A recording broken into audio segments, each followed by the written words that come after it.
Hello everybody, here we are and let's simply get started from here on, and this is gonna be the part 3, and I'm still gonna be working on the same edtech platform. I thought of starting some other things, but I will be working the remaining things in the evening, but before that let's simply continue working on this only and see as to how many things we can just go through right now.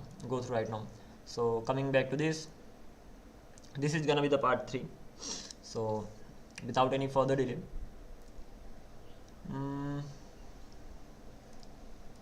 let me turn off the chats. And even if I'm taking the help of AI, it's taking time. I mean, especially it's not like a simple website, so I understand. No doubt, even if you are taking the time, even if you are taking the help of the AI, it is still gonna be time taking. So it's not like it's gonna be done quickly. So by the way, let's continue with this. So here we were stuck. So you must enable cores properly. We have enabled that. This throw the error because refresh token expiry JS. Okay, so this was the error. This throws the error because there is expiry is in 15-minute format, but cookie expects a number. So let's go ahead with this and see how it just resolves this. Yes, that's correct. So ultimately this is gonna be this. So what will I be doing? Number in milliseconds. So is there any better way? Import differences. So JWT expiry format, this is the one. JWT expiry format, and at the end of the day, and that is this much, 15 minutes and all. Cookie message format is this. Clean professional solution is a refresh token expiry in milliseconds. I will have access token like this, then refresh token expiry and refresh token this, and refresh token expiry in milliseconds. I'm gonna be having this for 7 days. That's actually a good option. So refresh token expiry in milliseconds for 7 days. It's better to create it like that. Okay, this will do the job for getting this particular thing done. It's all about how you are, how I'm getting in the habit of speaking in Hindi more and more. I have to just keep this particular thing in mind, that most of the time I'm speaking in English, so that I keep getting better at this. By the way, coming back to this one, refresh. Let me do one thing. I think it should be refresh token cookie expiry days. Refresh token expiry, that's gonna be 10 days, and this is gonna be just like this. Or let me do it like this: refresh token expiry milliseconds 10 days. So 10 days in the sense something like this, and this is actually really bad. What bad? Let me calculate it. So what is going first of all, let's keep this 10 days over here. 10 days in the sense 10 multiplied by 60, 10 days 10 days 24 hours 60 minutes 60 seconds 1000 milliseconds. Is this equals to, yeah, that's great. So this is the right calculation. So this is equals to 10 days. So ultimately the refresh token is gonna be for 10 days, and usually it should be just for a day. So refresh token, as this is a course website, so I'm just gonna be making it, okay, let it be, I'm gonna be having maybe 7 days. So it's gonna be just, okay, let's have this 10 days for here, because this is gonna be a course related website, but later we can change this as well. It's completely up to us. By the way, once I've done this over here inside .env, I have access token, refresh token, JWT related, and then I got this apart from this particular thing, because at the end that's related to JWT, so that does make sense.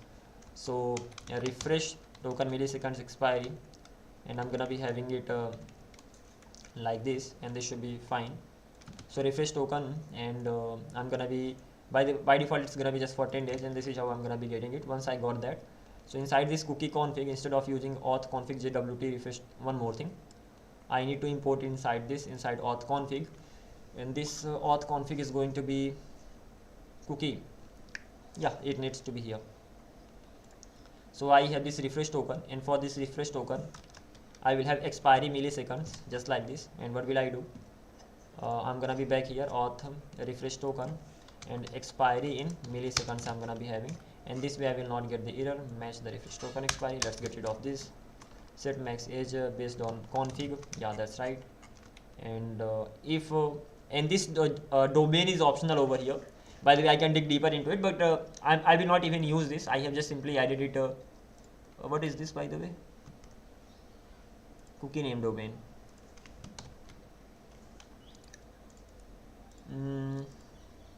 Domain. I will not use this actually. By the way, specify domain for production, subdomain is sharing. So what is the use of this? Let me just simply ask a question, because I just found it from the AI side and just simply added it here. But what is the use of this actually? What's the use of it?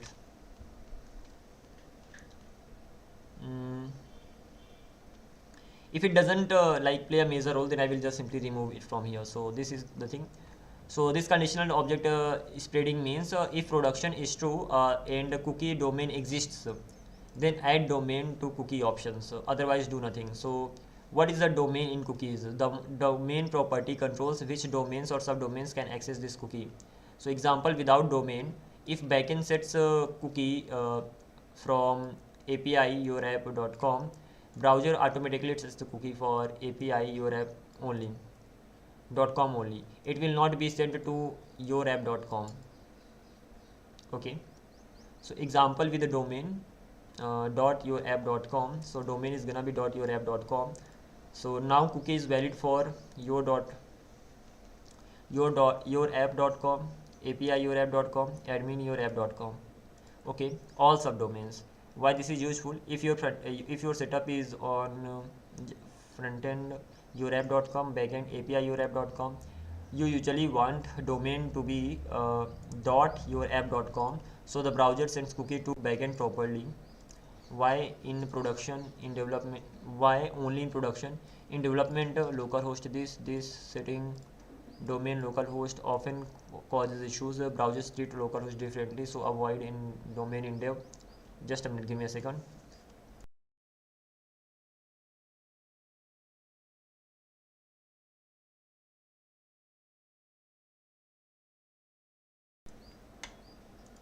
Okay, so I'll have to go through it one more time, though I have been through it, but it's still confusing.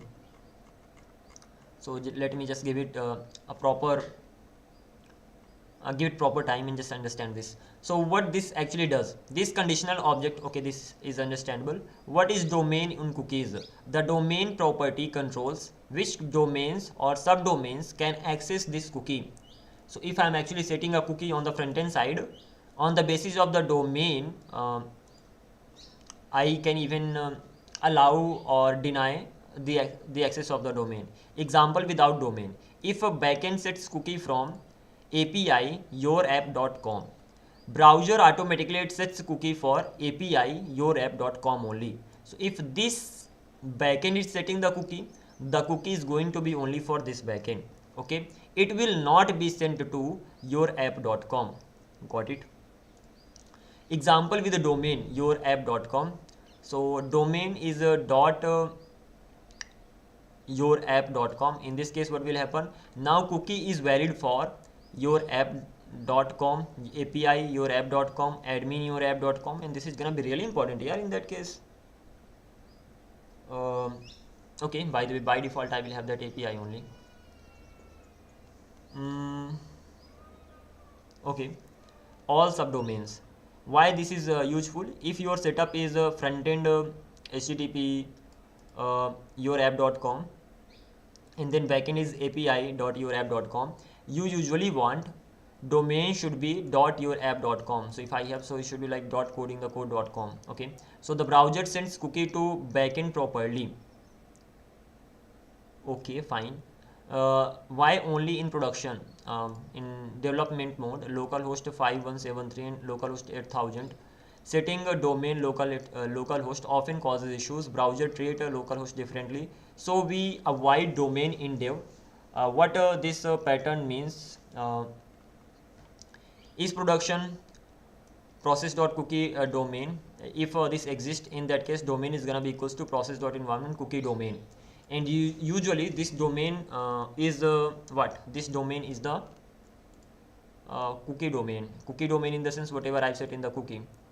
So is production and this, then options dot is equivalent to what? This is equivalent to if production is production and process env, then options dot domain is gonna be process dot env dot cookie domain, but written in clean JS syntax. Okay, real production example, cookie domain is gonna be dot your app dot com, then cookie becomes valid across all subdomains. So when you need it, you need domain when frontend and backend are on different subdomains. You want shared authentication across subdomains. You want SSO across admin and app.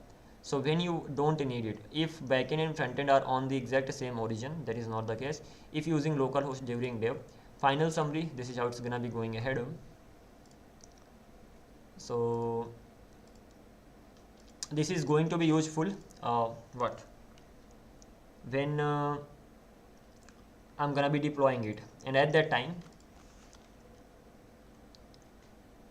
so is the domain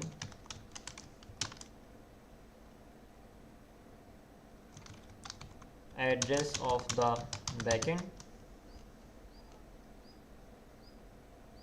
Short answer, no. Cookie domain is not the backend address. It is domain scope, where kind of domain of the backend. So it is the domain scope where the browser is allowed to send the cookie. Okay. So domain really means request response cookie refresh, and what domain really means, when you set this, at that time you are gonna be setting the domain. So you are telling the browser send this cookie to any request that goes to *yourapp.com. So ultimately I need to set the domain when it comes to the production. It has nothing to do with where your backend is hosted physically. It only controls when the browser should attach this cookie to outgoing request. Okay, got that? Understood? So let's simply go ahead now. Ultimately what happens, that whatever domain I set over here, whatever cookie domain I set over here, in production, if that's the same domain set from my server side, at that time, if whatever domain I enter, thus only that domain will be able to access that. By the way, coming back to this one, is the production, I can even make it better in the sense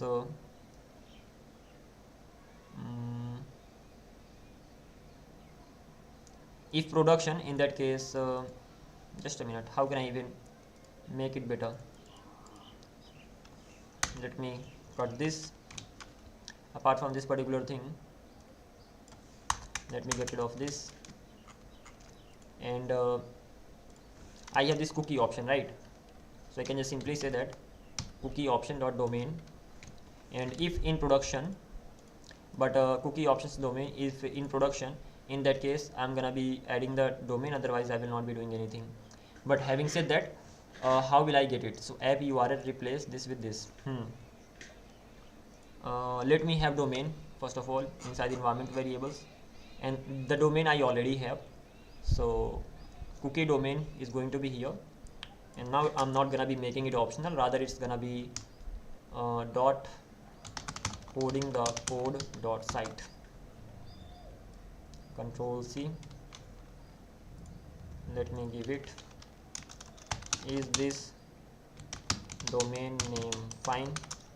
File बोल दिया भाई, never mind. Good question. Is not file. Domain name is specifically router. So I said, is it fine, not file. Let's check this thing out. So yes, coding is fine, but it depends on how you are using it. Let me explain clearly. When you set a dot coding the code dot site, you are telling the browser this cookie is valid for coding the code dot site, www coding the code dot site, API coding the code site, admin coding the code site, any subdomain. That's exactly what you want. If frontend is on HTTPS coding the code dot site, then backend is on API coding the code dot site,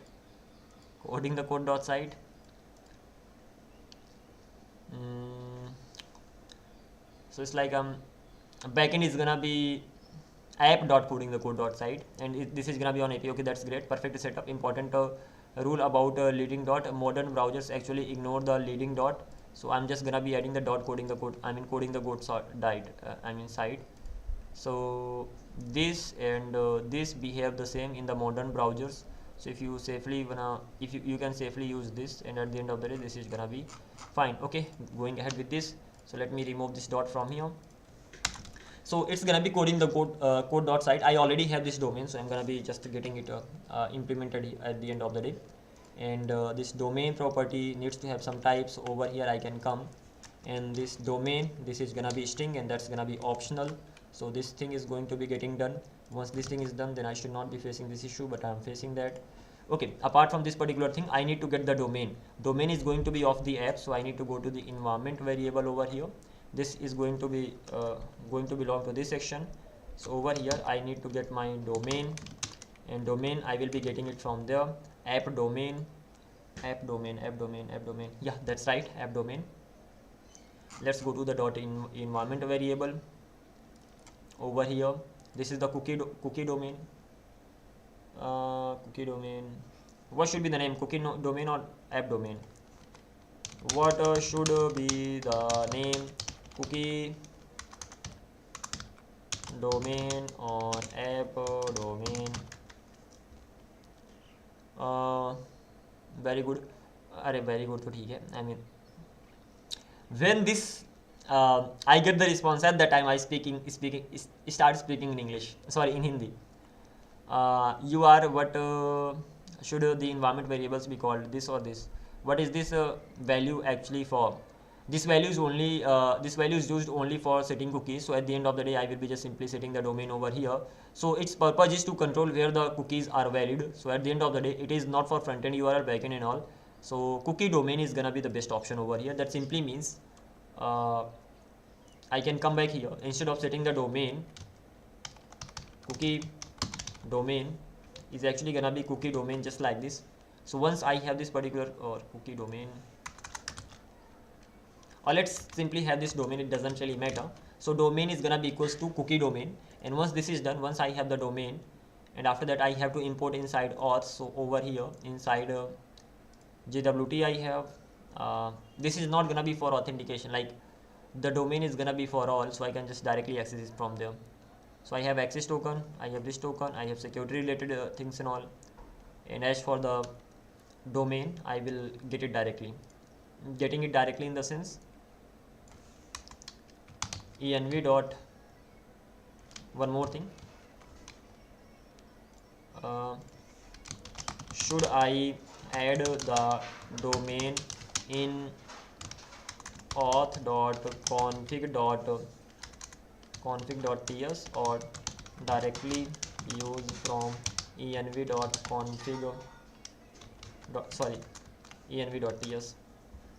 Let's see. This is about clean structure. Keep it in keep the value inside this only. Do not duplicate it inside this. Let me explain properties. Okay, that's great. So it's gonna be inside app, and ultimately I will have an option called cookie. It's better to even have that, great. And there's gonna be app, there's gonna be email, there's gonna be cookie, and this is how I'm gonna be going at. Why not inside this? Cookie domain is not specific to auth, it could be used elsewhere.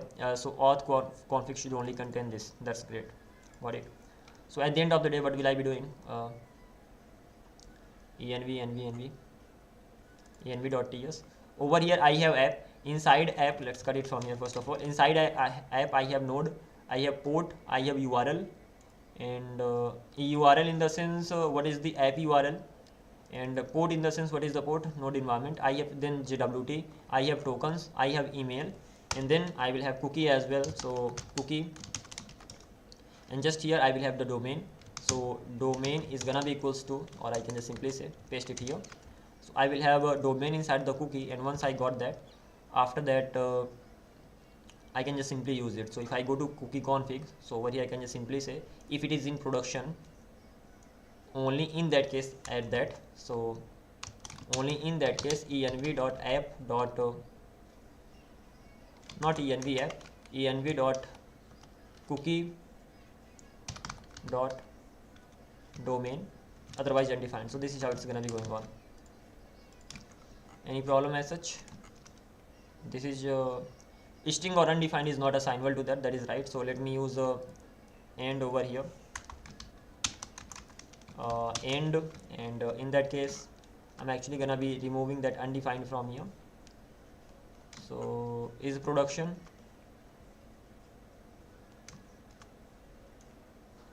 let me remove it. Is this fine? So if is production, in that case I'm gonna be adding this particular value, and of course this is going to be optional. So what is the issue right now? String false is not assignable to type string. So okay, in that case let me change the type. So the type can be either string or it can be undefined, just like this. Coming back to this one, I'm gonna be going with the previous way. Environment dot I will have cookie dot domain, otherwise undefined. So this is how it should be fine.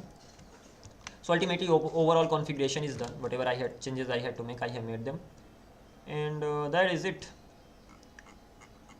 Okay, this is just some extra info for just understanding purpose and nothing else. So let's simply close everything. Once everything is closed, going to the controller of auth control.ts, and over here I'm already using cookie options and all. So if I just have a look at the things from the beginning, so first of all, what am I doing? I'm trying to log in, getting the data. Once I got the data, checking whether successful or not. And one more thing, this particular controller is already ready. I'm gonna be giving it to the what? Come on, yeah, AI, and see what else can be improved here. Let's start a new chat because the previous ones take a lot of time to respond back. And this is the main problem with the AIs. You cannot keep giving it a prompt over and over, otherwise it's gonna be really heavy and then it will not be able to respond. So at that time you should be able to just go through the things. Problem in your user query. Your login flow is very well structured. This is a production thinking. Okay, great. Since you are serious about backend architecture, let me give you a professional review improvements. The problem is that in your user query, a user find, and yeah, this was the problem that I was facing. So this $all is unnecessary and slightly incorrect. You are passing only one object inside $object, which defaults its purpose.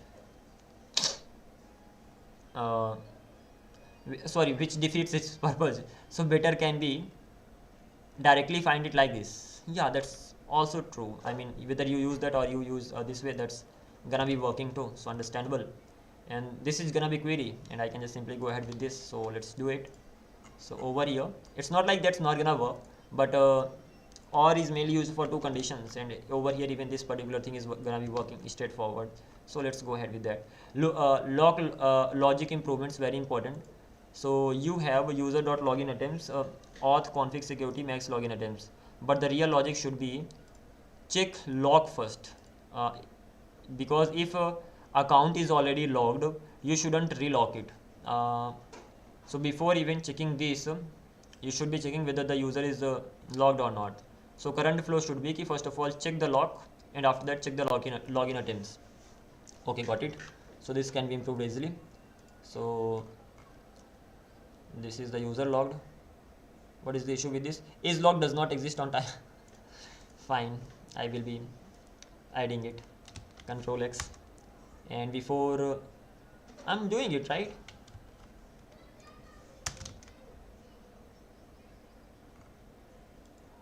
I'm checking it already. So what?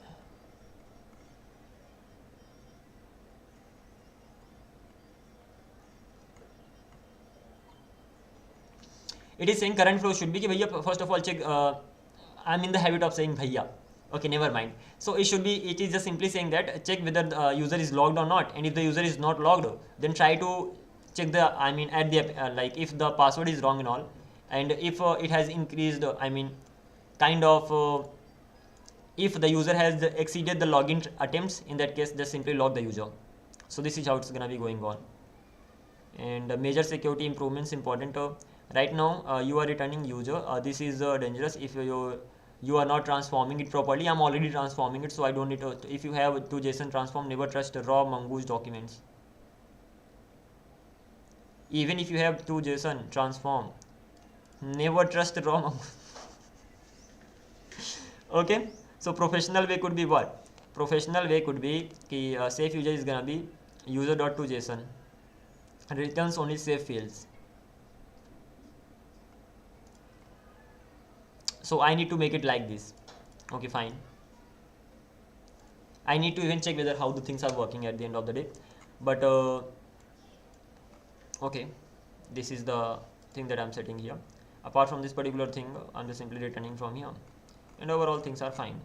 So that simply means, so this is the polished version that it has given me. So I'm gonna be just simply copying everything from here, and just gonna be replacing everything with the current code. Hopefully it's gonna be the right one. Let's see.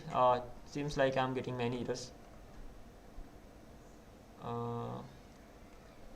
Of course I am getting. First of all, what's wrong with this query? Find one. I'll have to make it. I'll have to make sure that it does exist. Sorry, user is gonna be equals to username, and like this. So this is how I will not be getting the error at least. Yeah, now I'm not getting the error. Apart from this particular thing, not user, then okay, do this. If there is no user, throw the error. If the user is suspended, throw the error. If the user is not verified, throw the error. If the user is logged, account is temporarily logged, just throw this. If then check the password and increment login attempts. If not password correct, increment login attempts. And what is this? I'll have to create this function, increment login attempts. Okay, by the way, I will create it. And apart from this particular thing, if everything goes right, then make it undefined access token, refresh token, and user refresh token, just simply save it in the database once this is done. And cookie options, simply send the response. So overall things are right. I will have to create one more function. So for that thing, refresh token, better approach, store refresh tokens as an array. So there are going to be many. I will dig deeper into this, how we can actually manage more than one IPs and all. I'm not aware of this particular feature quite well right now, so that is why I will not go with this. Rather, I will make it simple as possible. And I need to create this. Give me increment login attempts function. And again, this is going to be on the model side, so let's simply get that. It will simply be responsible for incrementing. So this is, first of all, I will even add it here. So I user, that's gonna be one of the methods. So logged is gonna be there, password correct is gonna be there. So why not? Let's simply copy and paste, because I don't really have time for writing things manually. Even mainly in this particular section, I've been taking the help of AI since the beginning.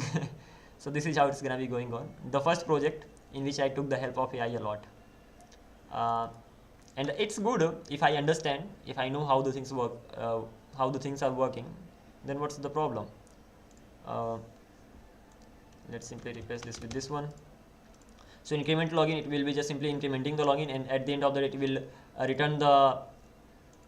will return nothing actually. Okay, coming back to this one, so let's simply get rid of this. And this is the main function. What it does, whenever this function is called, so first of all, auth config security max login attempts, it gets the max login attempts. Log time, so log time is gonna be 30 minutes, that is right. And again, this log time I have to set it, fine. Apart from this particular thing, if log time has expired, reset. So if this dot until and this dot is less than this, what does this mean? Log time has been expired. So at that time, login attempts should be 1, and that's okay. Log time has expired and all. So I'm doing everything right here. So this increment function will run all the time. First of all, let's copy everything. And is logged, in case you don't have a clean one, is logged. I already have it, and this works like this, how it works. And is password correct? If not password correct, I'll do this. Advanced version, first of all, let's simply add it. Later I will figure out the other things. Models user, let me add this one as well. And I think I am asked to call this again, but okay, I will be figuring it out. let's paste it here. Coming back to this one, what am I doing? User schema method is end. Okay, first of all, this is the error, and why do I have it?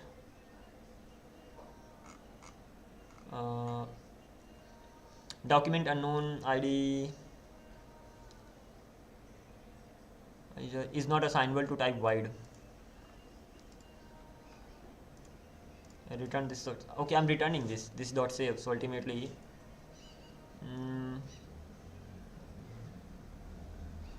something is missing.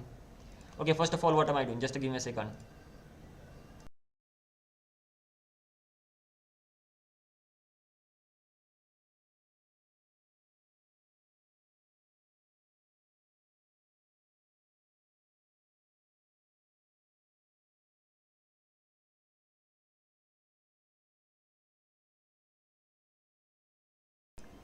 So coming back to this, so what I was just simply saying here, I have max attempts, I have log time, and once I have this log time, if I don't return anything, that what will happen?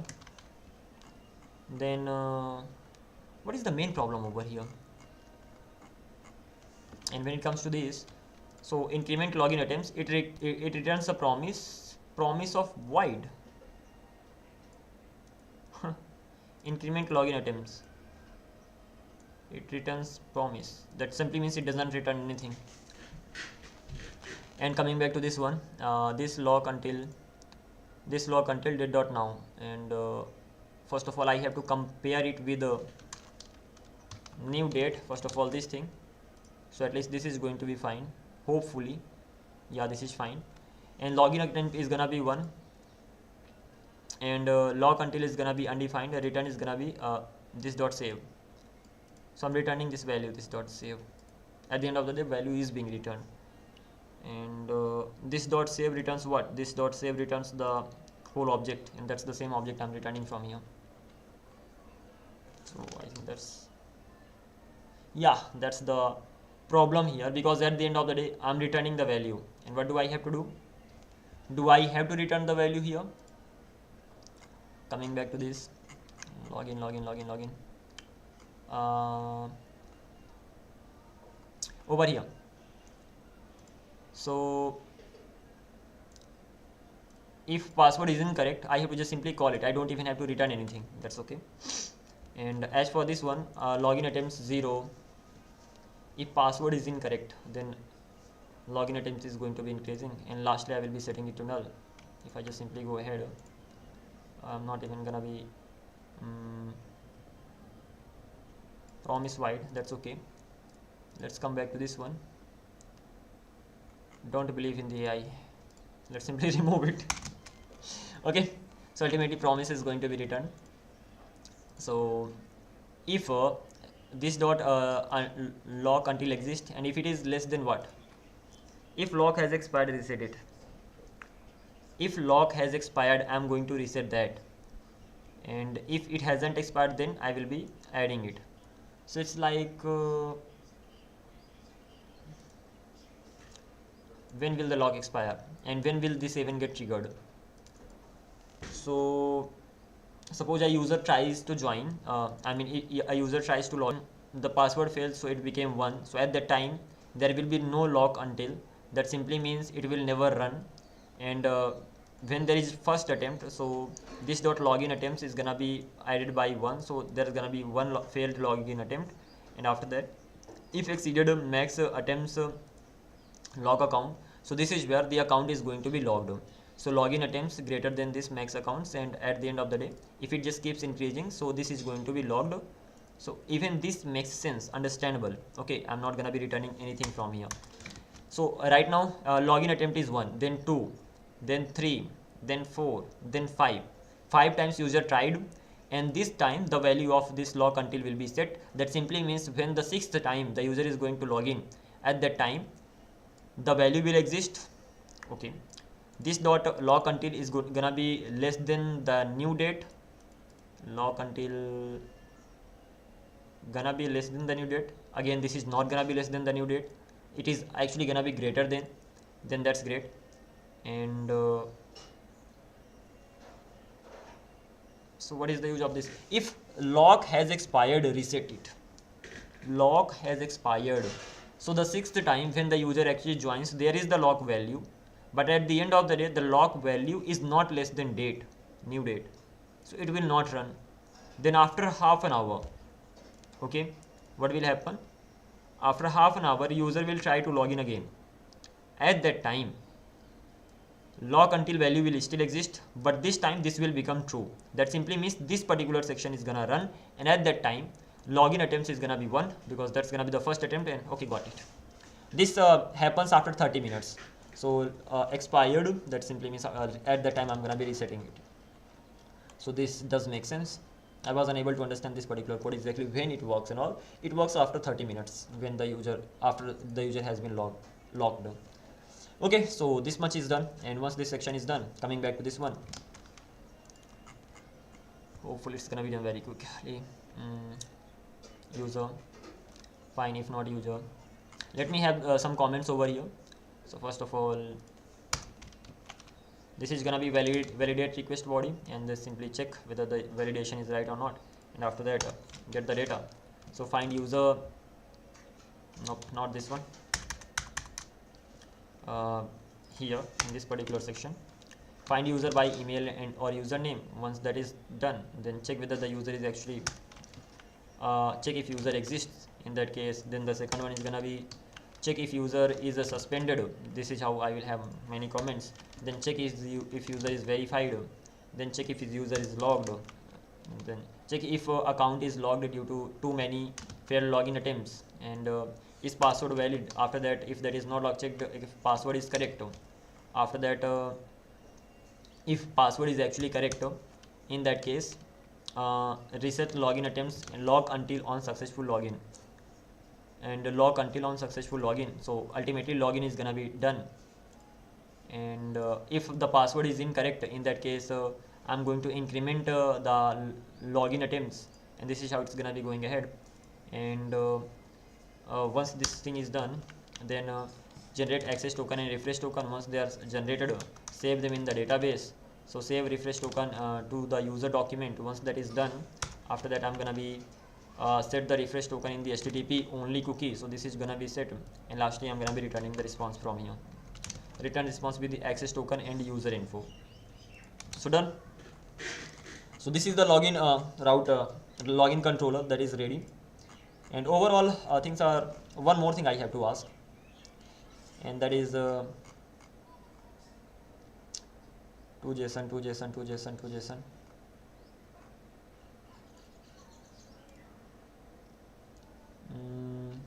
Where is my model? So I'm sending the user info directly from here.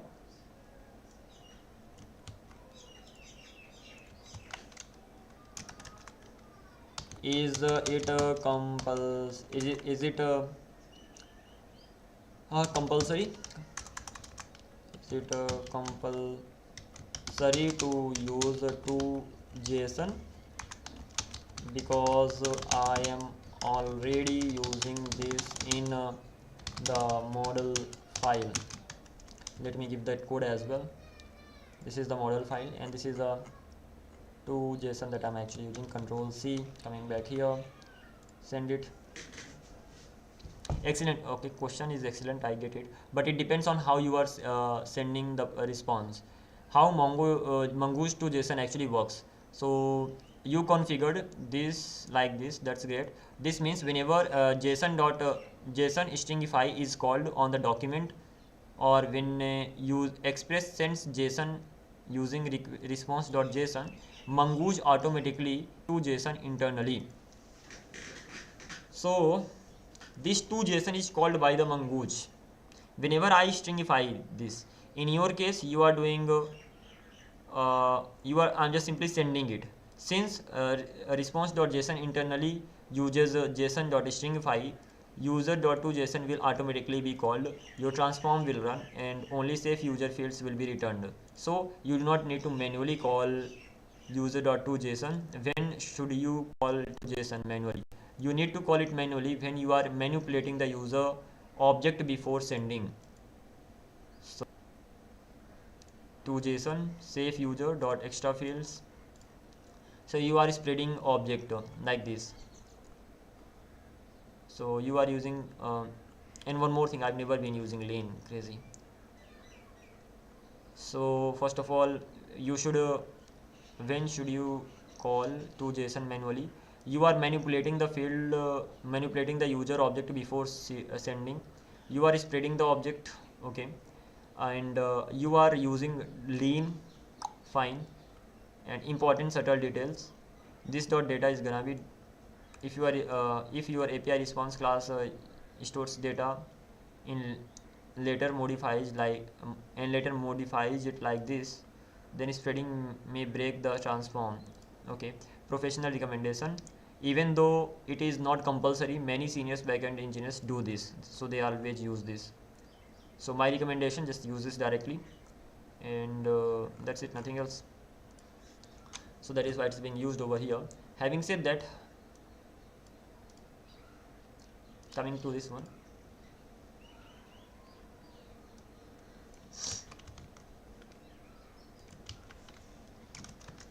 if I don't use to JSON, will the stringify still work? Because I'm using JSON format over here.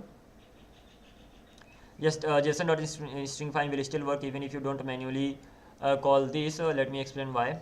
Because response.json and whatever I'm sending inside that, Express does this internally. So Express stringifies it, and here's the important part. If has to JSON method, JSON stringify automatically. I cannot fix it. I can just simply yeah, it got fixed. Yeah, that's amazing.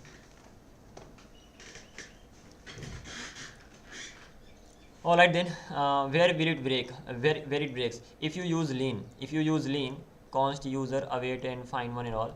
In that case, user is a plain JS object, no JSON method, no transform, no protection. If you spread it, so if I spread it somewhere, spreading does not trigger to JSON. Professional advice, technically not required, works without calling to JSON. But professionally, many developers still call it. So suppose if you use .len in between, still at least you should have it to be called, right? Got it? So though it is not required, but if you are using it here, that freely you can use any method inside that, you can spread that and all. But if you are not if you are not using this, then that could be problematic then. By the way, right now it's not gonna make any difference, so let me have it only. It doesn't really, I don't really lose anything. So done with this. Same is gonna be with this as well. So when it comes to this user, so user dot to JSON, I'm gonna be using it here. Again, this triggers that JSON function that I created inside the model, and overall things are done. So these are the two things that I have. So I have the register, I have the login.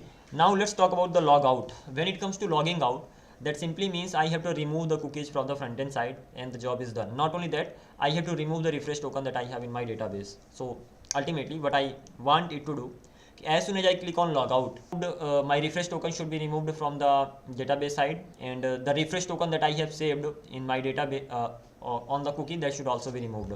But let's see what happens if I click on this. So Control C, and I am just simply gonna ask it to complete this. So complete, first of all, sorry,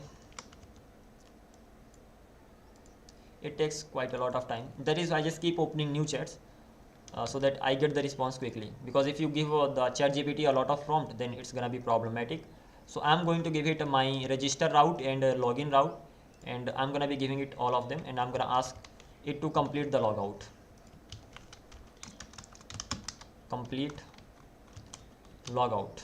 What as I already said, whenever in this particular logout function, your job is going to be removing the cookies from the front end side, removing the token from your database, refresh token, and that's it, returning the response. Apart from this particular thing, I think this much it should work. Let's see what all options we get here at the end in the code.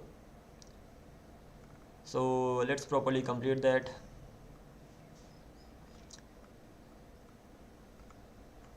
So this is the code that I've got, and let's see whether whatever we thought of, all those things are being done here or not. So this is the logout function. So logout async handler, that's fine. Refresh token, first of all I will be getting the refresh token from the cookies. Refresh token from the cookies, yeah, fine. Then if not refresh token, no refresh token, that's fine. Throw the error, find user with the refresh token. So I'm gonna be finding the user with the refresh token. If the user does exist, in that case I'm gonna be making it undefined. Okay, I should be making it. What is the problem here then? The type is the problem. Undefined is not assignable to type string. So okay, that's okay, I'm gonna be fixing this. So I'm removing it from the database, I'm clearing the cookie. So refresh token, clear the cookie using those cookie options and all, and that's it, done. So overall it is actually what I expected. One more thing is that when it comes to API response, so the data that I'm sending, that is not optional, or is that optional? Inside this, whenever I'm sending the API response, is the data optional? Nope, data is not optional. Okay, so sorry, when I'm getting this, so success is optional but data can be null, but data is not optional. That simply means I have to send the data anyhow. Can I make the data optional, like add the data or not? It's completely up to you.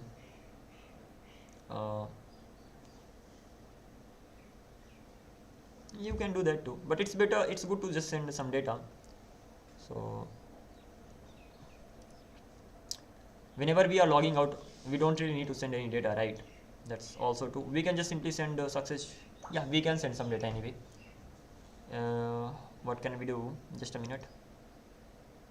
Coming back to this one, first the type related issue that I'm getting, and for that thing I need to go to model types. So sorry, I'm inside controller, so controller type. This is such a good thing. If you are inside the controller, the types are gonna be inside the controller only. Look for that and fix that. By the way, coming back to this, what is this going to be? By the way, this type is related to the model, not the controller. So let's go to the model, user.types, and over here I have used user type over here, and string refresh token, string, and this refresh token, where do I have this refresh token? It is optional, but it can be undefined as well. Okay, this thing is done. Coming back to this one, now I should not be getting that error. Yeah, I'm not getting that. And as for this one, logout successful, this is the logout successful, user logged out successfully. And apart from this particular thing, this is just a message, right?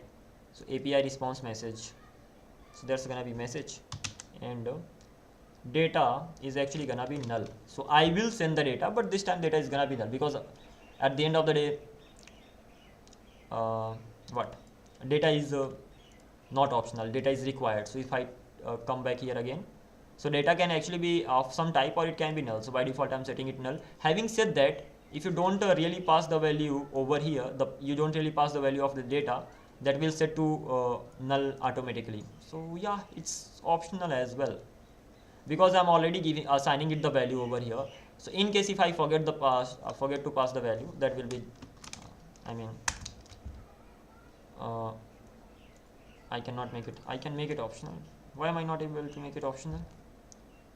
I'll have to make it optional here as well. Okay, just a minute. Parameter cannot have question mark and initializer. How are the things made optional? What if I don't provide anything here? Now this is fine. It does make sense. So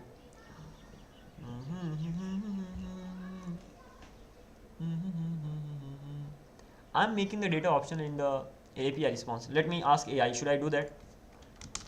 Should I make data optional in API response? Coming back to this, should I do it or not? Control C.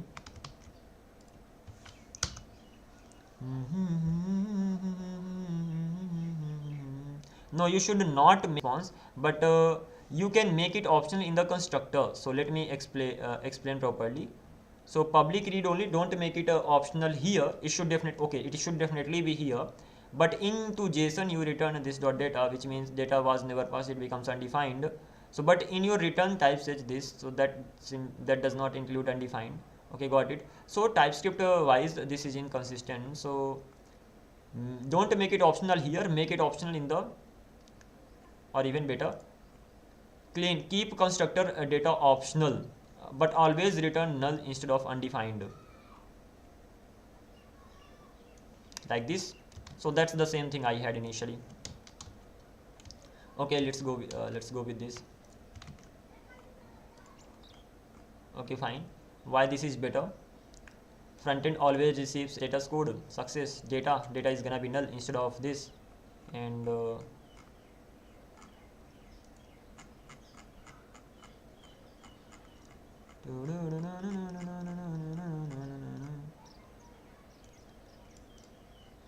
let me ask one more question.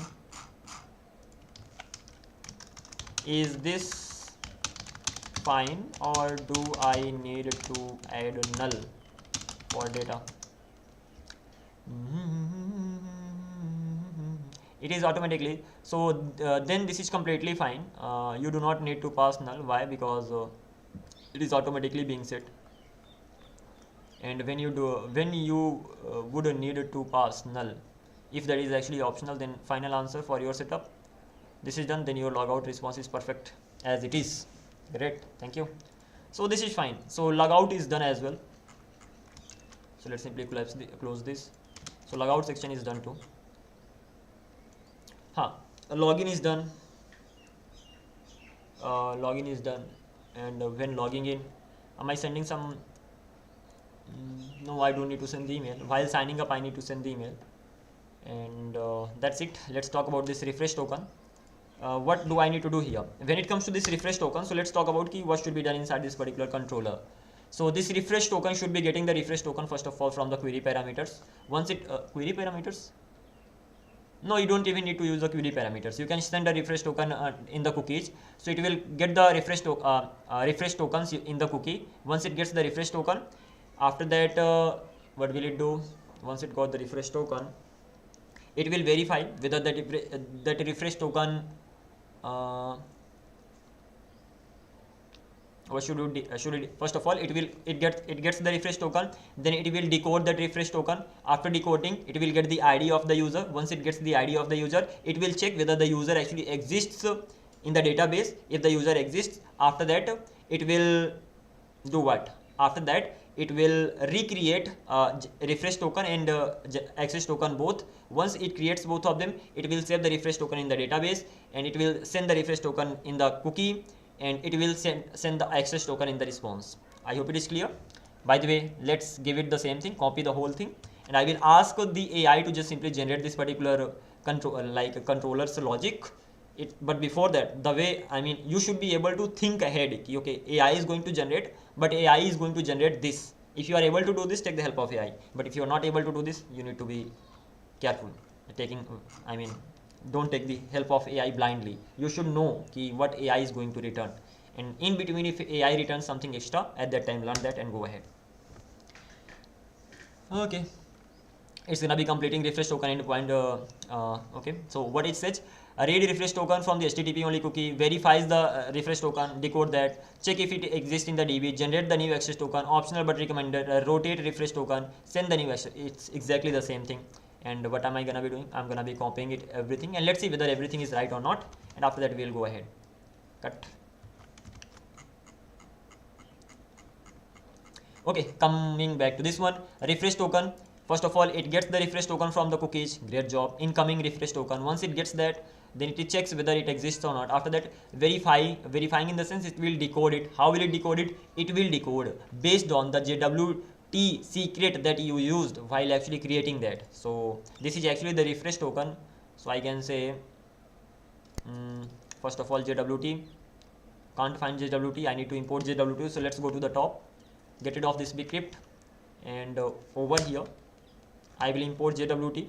I will import that will automatically be imported, no need to do that right now. And apart from this particular thing, refresh token, right? So let me do one thing.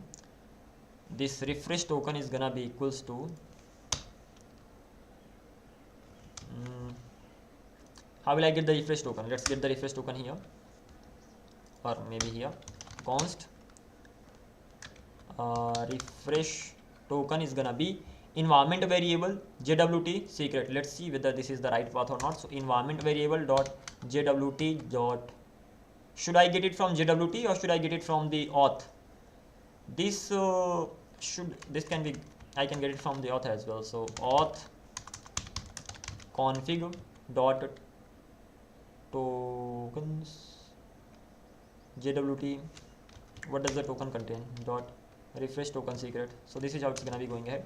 By the way, if I go to auth config, over here I have jwt. Inside jwt I have the code related to the access token and the refresh token. Okay, inside the token I have a verification token and forgot password token. So this is mainly gonna be related to them. So tokens are normal tokens and jwt has its own role to play over here. That's fine. And then I have security related stuff. Again, whatever I have inside auth config, that is only going to be used for auth related stuff. Whatever I have environment variable, that can be used for more than one thing at a time. Closing this. So refresh token secret, and the problem is that right now this refresh token secret that I'm actually getting is declared here, but it is never being used. But I'm using this.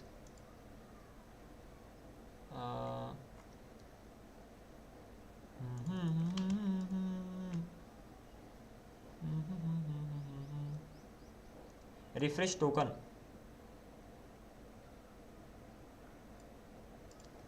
Great, right? jwt dot, okay, sorry, jwt dot what, refresh token only, not refresh token secret. So refresh token, nope, not this one, this is not right. Refresh token dot secret. I don't even get the proper suggestion. Great job. By the way, this is how it goes. So once I have my refresh token, by the way, I can directly have it here anyway. Control X, and let's simply get rid of it, and let's simply replace it with this. So this is how it's gonna be, but it's gonna be too much actually. So let's go with this way only, so that it's understandable. Ki I have jwt, I'm verifying it, incoming message, refresh token and all. Once this is done, now decode. When I'm decoding that, so I don't need to do this actually. If I don't use this ID, so whenever I'm decoding it, I will get the error and it will not be. Okay, let's do it at least for now. The thing that I need to do that can be better here, let me go to my GitHub project. GitHub, I had Brainly, right? I did that thing here. So inside backend, I have to go to my middleware. So source, middleware, auth middleware, and over here, what am I doing? Once I got the token, when I'm actually decoding that, at that time I'm just simply saying that, first of all, jwt payload, where is this coming from? So I'm decoding it as jwt payload. This is just the type. And as for this jwt payload, this mainly comes from JSON web token. And once I have that, after that I'm going to check for the errors, if there are any errors and all, and then I will just simply do this stuff.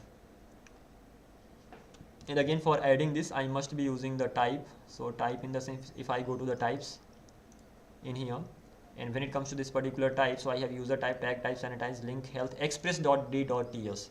This is the important one. This simply says that if you want to add inside anything inside the user, at the time all these things should be there. So I'm gonna be copying this, and I will go to main global level types over here. So global level type is this, and over here I will say express.d.ts. Let's simply paste it here. What it says that you are declaring a module, and that is the module of express, of course. At the end of the day, you are just simply changing the types of the request, and what you want to change, I am just simply saying that inside the request there can be a user. It is not compulsory, it is not required, it is optional. It can be there, and once it is there, there can be ID and there can be role of the user. So this is how I'm just simply going ahead with the thing, so that I'm not gonna be getting the error. And as for this over here, hopefully I should be able to get it like jwt payload as well. And if I actually use this, I'm not gonna be getting the error. That's great.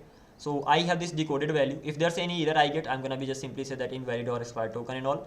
And after that, once I have this decoded value, from the decoded I will be able to get the ID. So once I got the ID, so find the user by the ID. Once I find the user by the ID, then if I don't have the user, throw the error refresh token is invalid.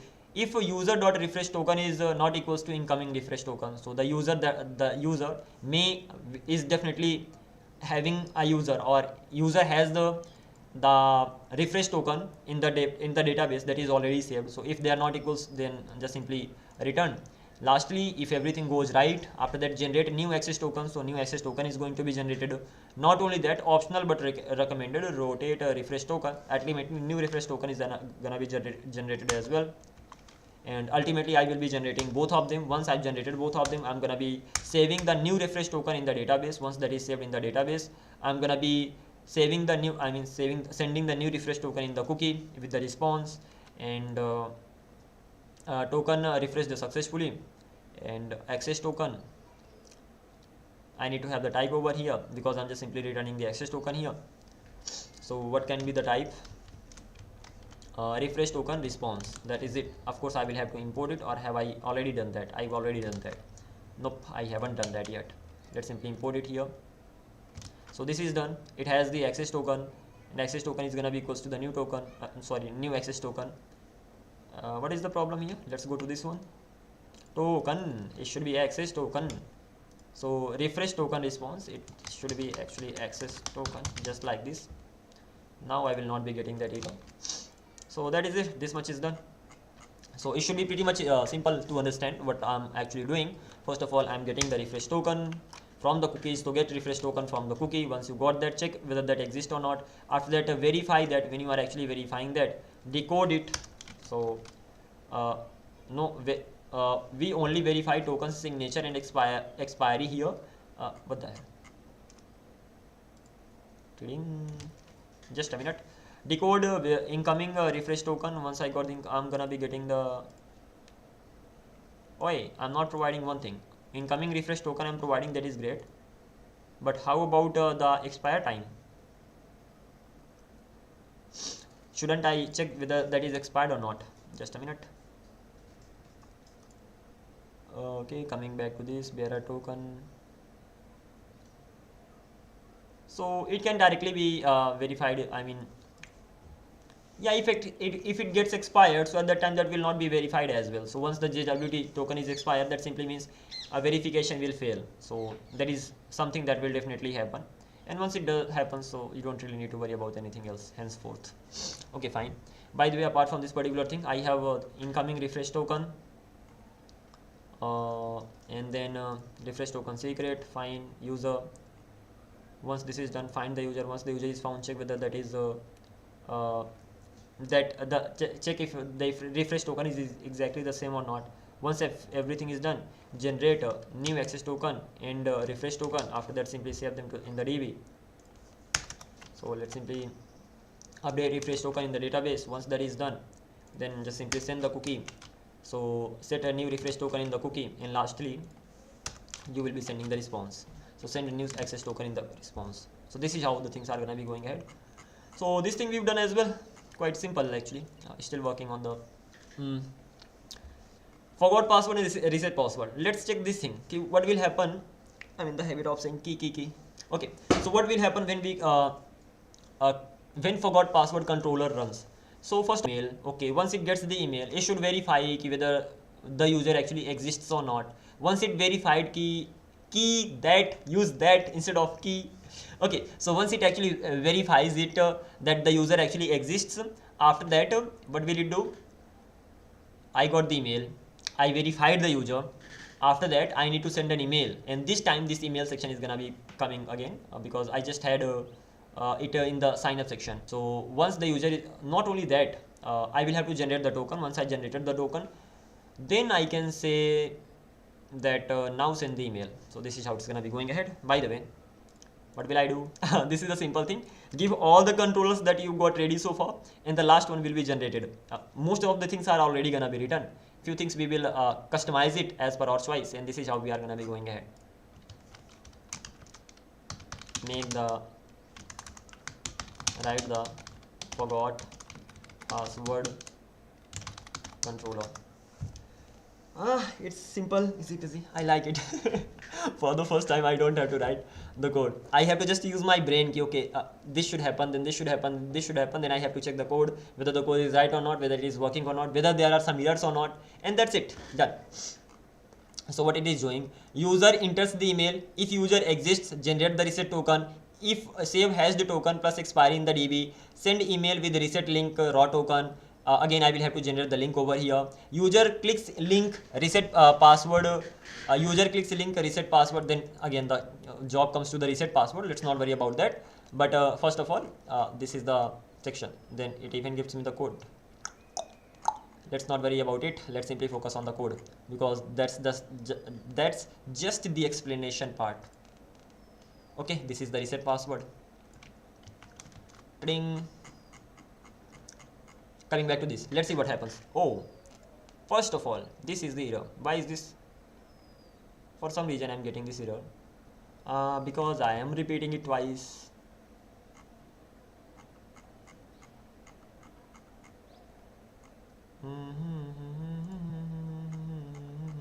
Register, login, log out, refresh, get rid of this. Oh my god, literally, I'm sorry, I just changed the reset password token. So right now it is fine, I hope. Yeah, it did not mind. Let me just paste this here. Now this is fine. Let's simply go through the code of this, exactly what happens inside this. And as of right now, okay, there are no errors. There are errors. Okay, as for this one, what is the problem? There could be response, this is not assignable to type void. We'll check it, whatever it is. First of all, I'm going to get the email. Now I need to check, I need to verify the email. So what can I do? I'm going to go to the validator, auth validator. Let's remove this get key from here. And once I have this auth validator, this is not ready yet, not the code that I want. I'm gonna be using Zod over here as well. So coming back to this auth validator, I have my register schema, I have my login schema. That's it.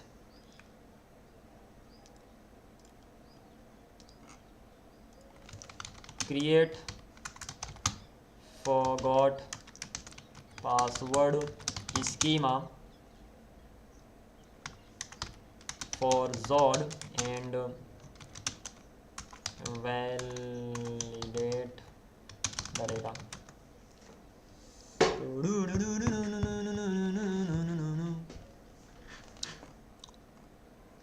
So this is the schema that it has created. So I'm just simply going to copy and paste. And one more thing I've been completely missing, and that is once I created the schema, I also get the type of that. That simply means nothing. I can use it whenever it's needed. But let's simply have it here. So that is it. Let's right now I'm getting the forgot password schema as well. I'm just simply inferring it. So if you know Zod, so you shouldn't be knowing that you can be using the schema, you can just infer the types and all. So this is something that is also possible. Coming back to this one, it should be string. It should be I'm going to trim that lowercase, minimum 1 character, email. Please provide a valid email address and all. This is done. Once this is done, what will I do? I will not do anything. I will just do copy paste stuff. This is not letting me do that. I thought it would give me the whole code, but it is saying that no bro, are you smart or what? So email this and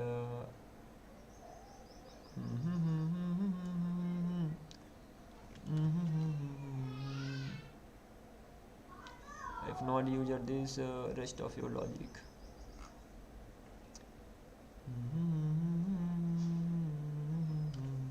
If you want to strictly prevent extra fields, strict, then reject unknown fields like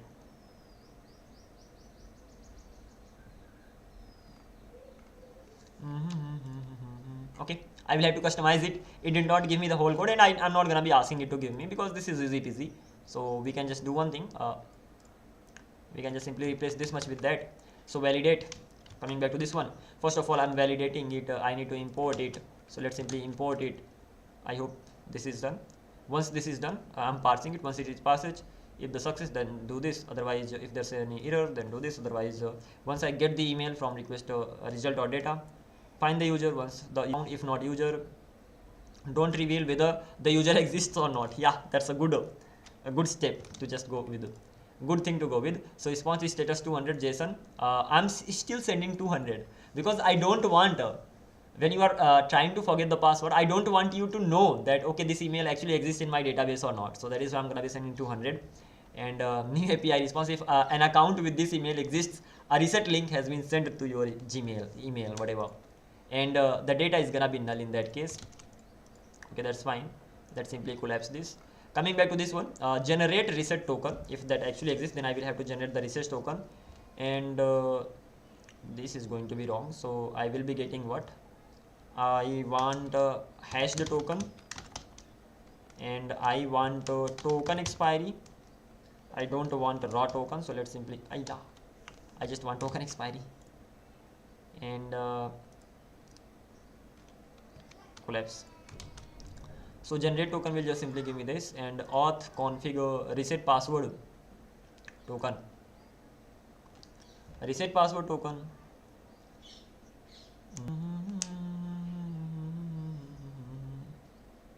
I have two things, right? Reset password token. Let me go to my database, not database, actually model.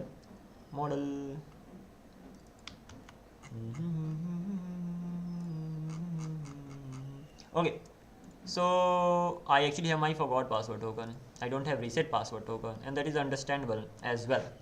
That simply means I'll have to close this, and from the tokens I can never get them, so I have to replace this with a forgot password token, and I have to replace this with this too as well. Look, I gave the AI the whole code, still AI made this mistake. I think it did not have the access of my these variables, so understandable, not the flaw of AI. Okay, so I got the hash token, I got the token expiry. Once I got both of them, user password reset token. Okay, this needs to be user password reset token expiry. What is the problem with this? Property does not exist on type document. Password reset token, password reset expiry. This should actually be forgot password token, forgot password token expiry. So forgot password token and reset password token. Can I make it reset password token? I mean, make it reset password token, make it forgot password token. At the end of the day, they do the same thing, so that's understandable. And then reset link app URL.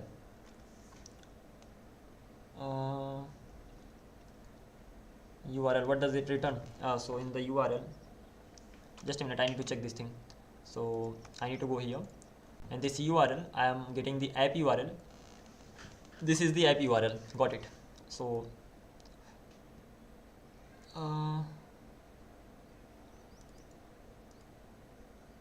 the app I have, first of all, I'm gonna be making it app URL because it seems like I'm talking about the same app, but this is the front end app. So let me do one thing. App URL, I'm gonna be having it here, and once I have it here,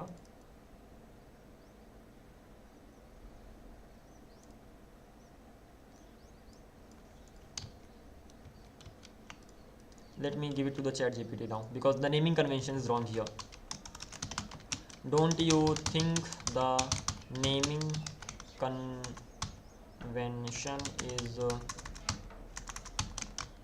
wrong here? App means which app, front end or back end, and then URL means which URL, front end or back end. Let's see what it does. Oh, you are right. So if I'm right, in that case, what are you gonna be doing? Server client, that does make sense. So I'm going to go with this way. So That's gonna be base URL for the server. This is a better way. Control C.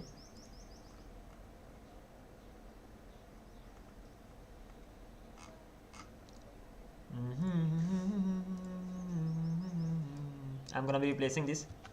So this much is done. So node env, process node env, otherwise development. If that does exist, yeah, that's great. By the way, it should not be like this. So in that case, this is the environment variable. I should be getting the things directly from here. By the way, I can do one thing. Cut get environment variables, and I can pass node env over here, and this should be getting the job done. Yeah. And then otherwise it's gonna be development. Then int port, give it the port, and this is the fallback. So that is fine as well. Fallback 5000. Fallback should be this is the server. Fallback should be 1000. And base URL and get env server URL and client URL. Server URL, client URL. Makes sense. Backend URL and frontend URL. So let's go to the front like environment variable right now. So inside the environment variable, I have this backend base URL. So instead of having it like this, I'm gonna be just simply saying that I'm gonna have backend URL. Simple, easy peasy. And the other one is gonna be client URL. And to be precise, let's make it server URL. Server URL.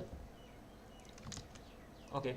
So I have server URL, I have client URL. I can make it front-end URL and backend URL. I mean backend URL and front-end URL. But for now, I'm gonna be going with this. Server URL, you know server, client URL, you know the client. That does the job too. Again, naming convention is up to you. I'm going to, because I like the names. As simple as that. That is why I'm gonna be going with that. Coming back to .env and base URL server. Because I have named them here server and client, that is why I'm just going with that. Otherwise, if I named them backend and frontend, then I would be going with that name too.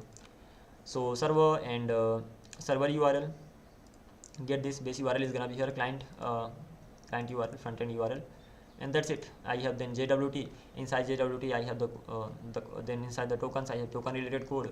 Inside email, I have email related stuff. All the environment variables. Inside cookie, I have cookie related one. Great job. I like the structure, the way the things have actually been structured over here. And yeah, take the help of AI to just make your code be better structured. Coming back to this one, this is going to be the reset link. Now I'm gonna be getting the reset link from where? One more thing before even this. This is not done yet actually. So I need to go to auth config, and hopefully I don't have app here. Yeah, I don't have. Okay, then I can get it directly done. So right now, what will I do? Environment dot server or client. This should be if I send this link to the front end person will click on that. This should be server dot base URL. So this is how it's gonna be going ahead. Reset password link, and I'm gonna be providing the token. There is no raw token. I will be giving it the hashed token.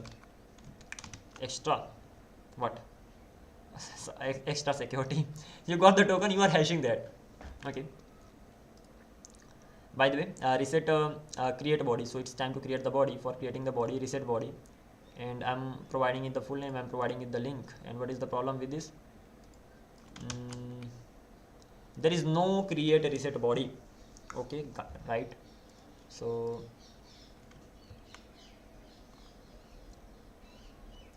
where do I need to go to? I need to go to the templates. So where is the template? Okay, so I have validation verification template. I have forgot password template, but I don't have reset password template. So reset password dot template dot ts.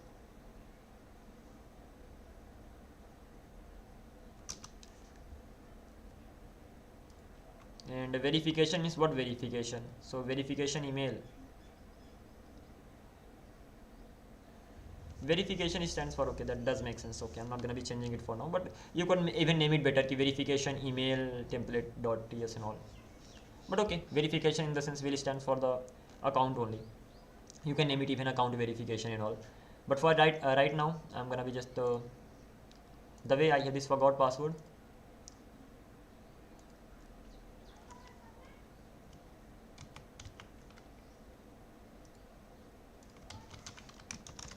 Create the template for reset password. Simple. It will do nothing. It will just simply add the name, and it will add the body, it will add the outro, it will add their but let me show that. So it will add the name, intro, action, and that's it. So but the thing is that if I start doing that, it will take time. It's not like it is hard. Simple. The name that you want, the intro, what should be the title, the action, what you do, what you want, and you should have the login link as well, and the outro, what should be at the end of the day, and that's it. So this is the easiest way to just create the template and all. But again, this is time taking, and that is why I'm just simply getting it done like this. Here we are. Let's see what it has done. So first of all, I'm gonna be sending the name and the login link, not the login link, yeah, reset link. This is gonna be for resetting the password. Control D reset link. Yeah, fine. So create reset password confirm. What? It has created the wrong template.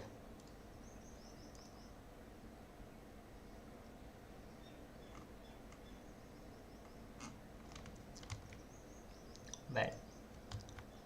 Reset password. Create the template for resetting the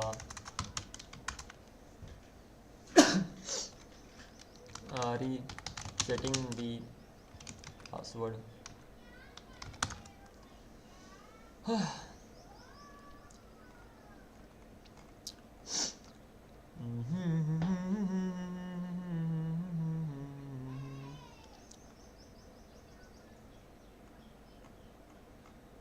Let's see what all it has added. We will customize it if we feel like if it's needed. Coming back to this one, it has the expiry time, that is 15 minutes by default. And what is the expiry time of this? I'm not adding the expiry time. Yeah, whenever I'm sending the email, whether that is the expiry time should be added as well. Oh, I need to add this. If you do not request, please ignore this. Your password will remain unchanged. For security, this will expire automatically. Okay, fine. So reset link is gonna be here. Expiry time. The password link will expire in this instructions in minutes, in 17 minutes, 15 minutes. Yeah, something like that. And by the way, when it comes to any link that is we received, I will have to add the time as well anyhow, otherwise that's gonna be crazy. Okay, coming back to this one, the type is gonna be string for sure. And over here, what is the problem? I need to import it, right? So just like this, it needs to be imported. The next thing is that I have to define the expire time as well, and I have to just simply tell the user that within this period of time your link is going to be expired. And this is gonna be altogether a new work, but it's simple as well. Simple in the sense I'm generating that, right? So forgot password expiry. So I already have this forgot password expiry. Why not send this here as well? So I'm getting this token expiry. This token expiry is actually gonna be, it's in milliseconds. Okay, this token expires in milliseconds, that's fine. In that case, expires in milliseconds, that's okay, I'm giving it. And when it comes to this, how about converting this token like expire time here in minutes, and then I can just simply notify the user. That's good idea actually. So whenever I'm actually creating the form, before that I'm gonna be creating the expire time. So reset link is gonna be here, const expire time, and how will it be calculated? Auth config tokens, wait,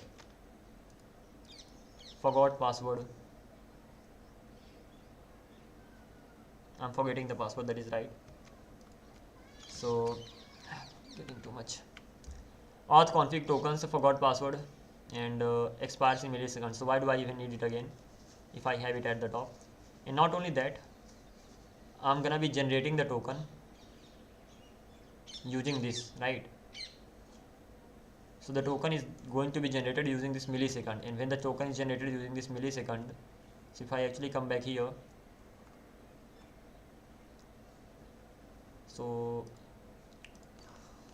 it gets the millisecond, but it returns the date as well. So it returns the time, but in milliseconds. So at the end of the day, I already have this token expiry. As I have this token expiry over here, I can use the same. And forgot password expires in milliseconds, and this minutes.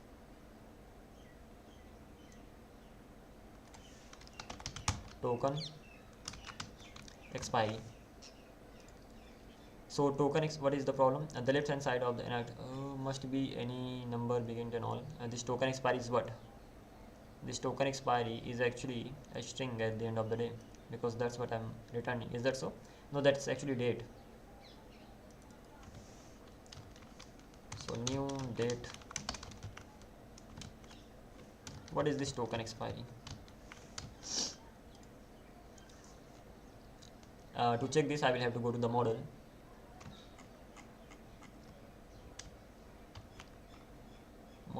Model, user model,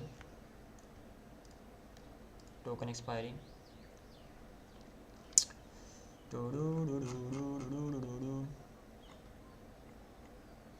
Generate token, right? This one, and in this one I'm returning token expiry. This token expiry is what? This token expiry is the date. So ultimately milliseconds. Okay, once it is actually millisecond, in that case token expiry dot, I can just directly get the minutes, right?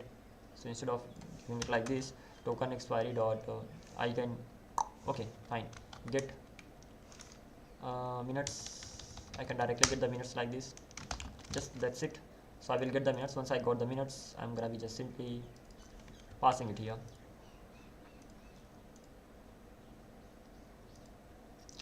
And what is the default value? The token usually the token that I generate, they should be expired in 10 minutes or something.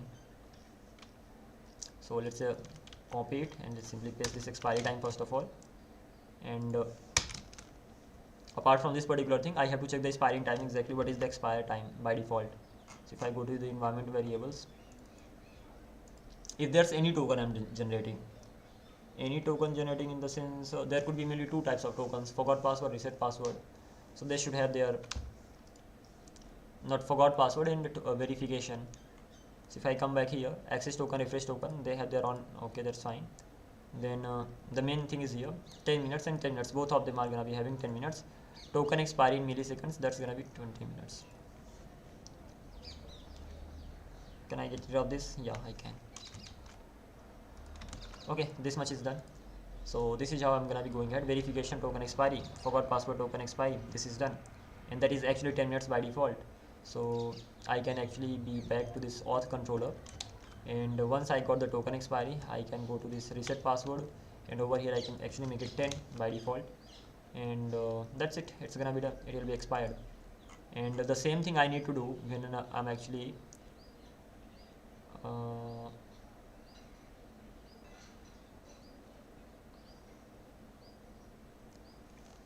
bro, I'm gone. Why am I gone? I'm repeating the thing. I've actually lost my mind.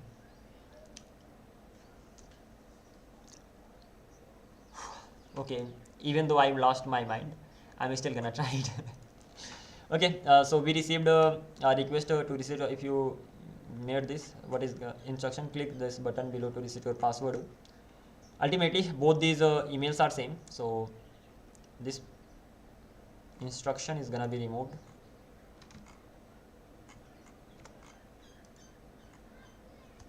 if you did not request, it is gonna be removed soon, and all that is okay. As for this instruction, this password reset link will expire in this. We receive a request link of us. If you made this, you can safely reset this.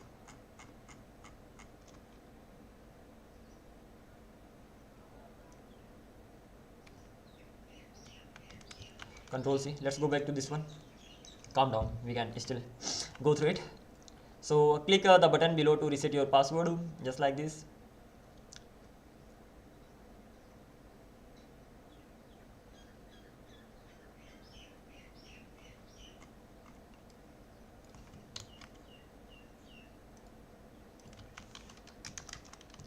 At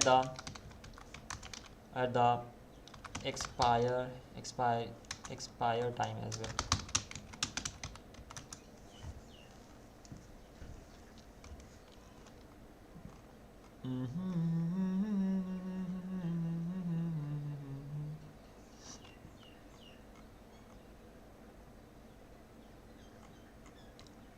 Got it. First of all, I'm gonna be deleting one template. Don't know for what reason I created this reset password template. Okay. Expire time. Forgot password template. Params.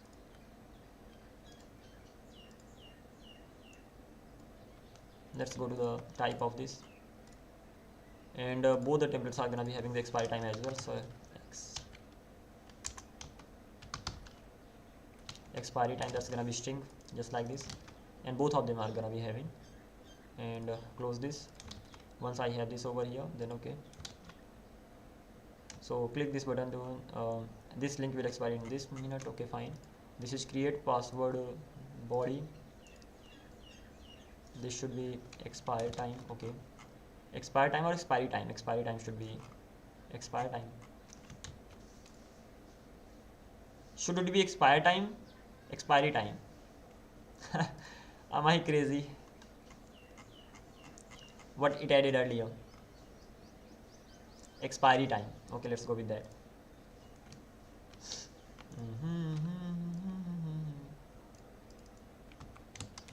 Expiry time. Control C, Control V. So overall things are done. So body intro received. Okay, fine. Once it is done, action is here, outro is here. What else could be better than this? Once everything is done, this is gonna be create forgot password body. Forgot password body.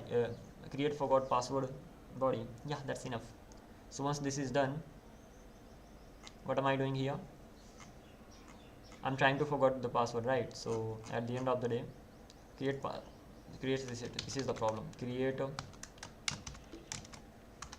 forgot password body. So this is how it's gonna be done. By the way, I'm creating the token expiry time as well. That is a really good thing. And that's it. Create a reset link, important sender or not hashed. So reset link is going to be here, and apart from this particular thing, expiry time is going to be sent as well. And once the expiry time is created, thing is done. HTML, CSS, both of them are here. From this is something that I have to change. So environment variable dot now email dot from this person, it's from client. It should be fine. So what is the issue here? The issue is object literal may only specify known properties, and from does not exist in type. Okay, it's like I'm sending it again. Sorry. This send email is not gonna be taking these many things. So as for this send email, it's gonna be requiring 2. So 2 is gonna be. Can I just stop? 2 subject. It doesn't. Just a sec. Few steps back. Coming back to this send email. It requires 2 and it automatically gets the from. That's the problem. That is understandable too. So I just need to remove this from here. And 2 subject HTML text ultimately takes 4 values. So this is done, and the value is gonna be null. Ultimately, if account with this email exists, a reset link has been sent. Finally, nope, not finally. there is something missing. And what is this all about? Forgot password. This response, where am I getting this response? Request response. Async handler, I'm already using that. There's nothing in the code. I mean, there's nothing suspicious in the code as well. I'm still getting that error. Have I imported something that I should not have? Create this is going to be removed.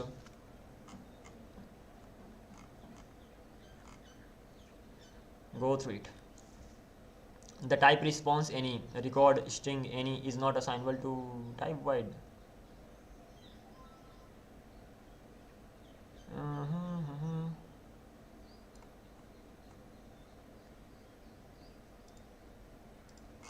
I'm not adding the type here. Is that so? This one. So what is going to be the type of this? That's gonna be null. So there's no way, no use to add the type as well. So in that case, if I check this thing out, I never add the type here. So if I actually remove the type from this one, and just a minute, if I remove the type from this one, then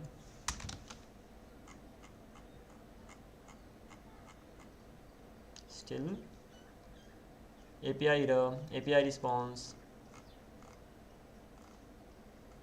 This is done. Not getting the exact reason behind this error. Forgot password, argument, promise, blah blah blah. Response, this undefined is not assignable to promise.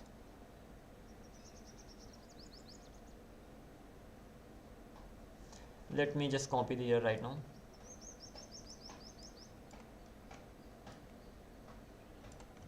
Control C or Control Shift C. Nope, just Control C was enough.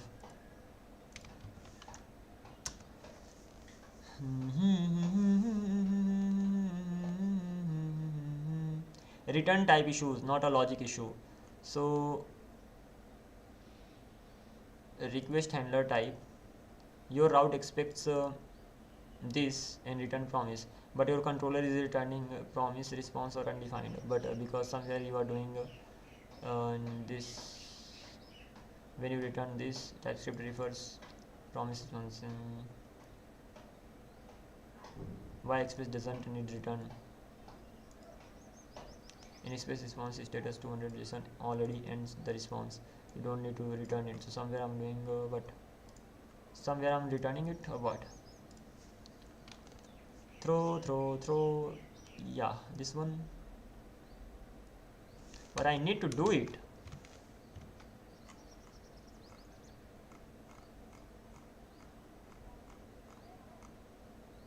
That is compulsory. I can't remove return from there.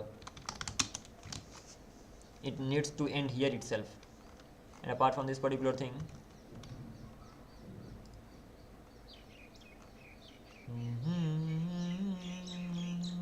no, this is wrong, bro. Yeah, this could be like that. So I can say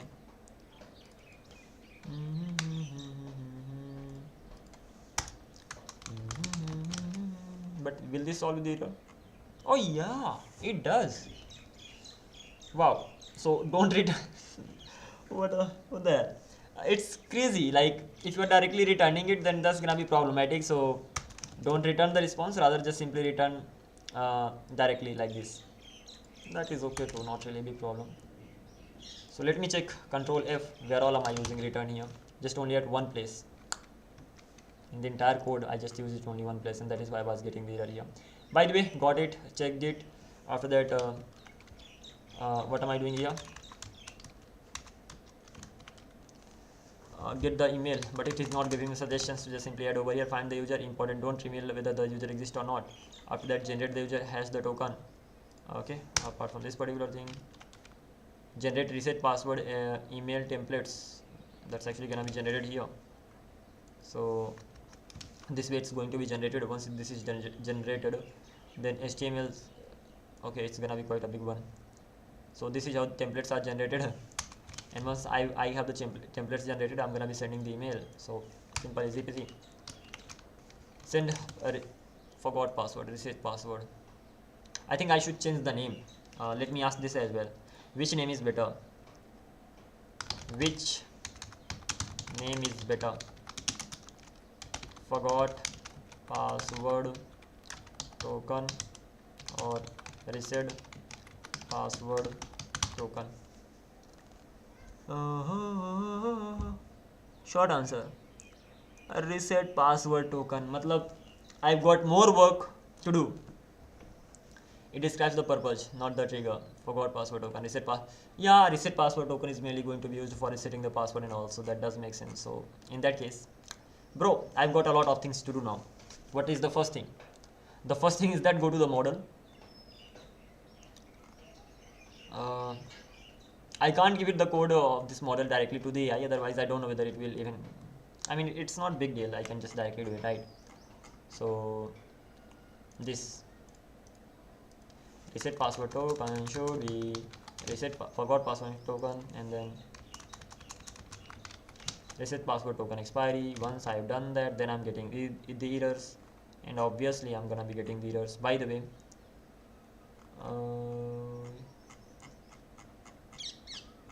let's go to the user, let's go to the user type.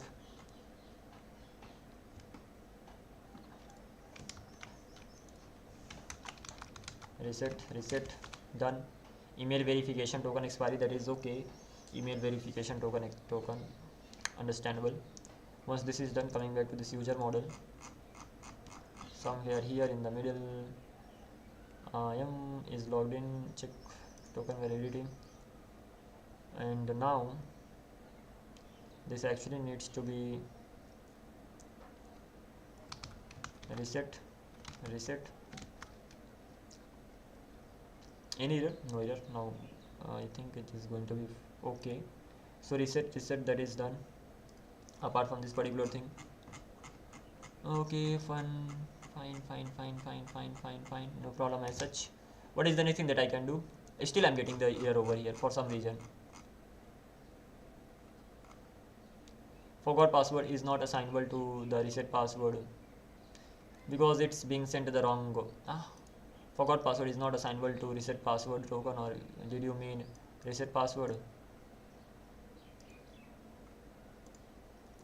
So user schema methods, okay, I have to change the methods, fine. So let's go to the method in the sense over here, this particular method, this is gonna be reset, same here, fine. Anything else that I need to do? Model is done. Auth, this needs to be changed here as well.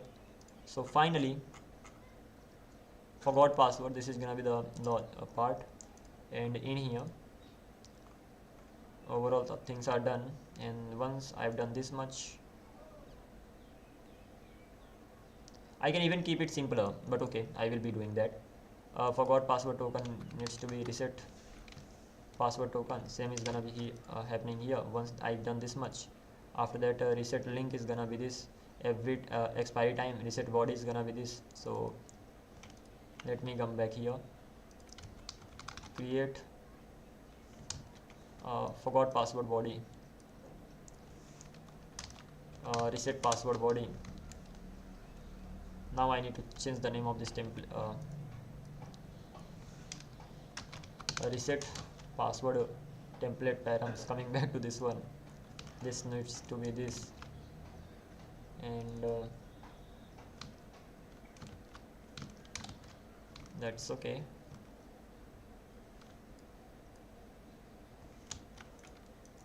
Cut, paste. So reset password template, this is also done. Coming back to this one again, this does not throw, this will throw the error, and this should be create reset. Having said that, I need to go to the template like this one. This is going to be reset password dot template dot ts. This is done. Coming back to this one, I'll actually have to import it now. Let's go to the top. Somewhere I have this extra stuff, let me remove it. This thing is done. Coming back to this, no logic as such. So The refresh token response, not the refresh token I'm worried about. So let's simply collapse this. Coming back to this forgot password, so I have not user, okay fine, forgot post. Okay, one more thing, tokens forgot password. So let's go to the auth config. Inside auth config I will have reset password token. Once I have this, then this is going to be changed though, this is going to be changed though.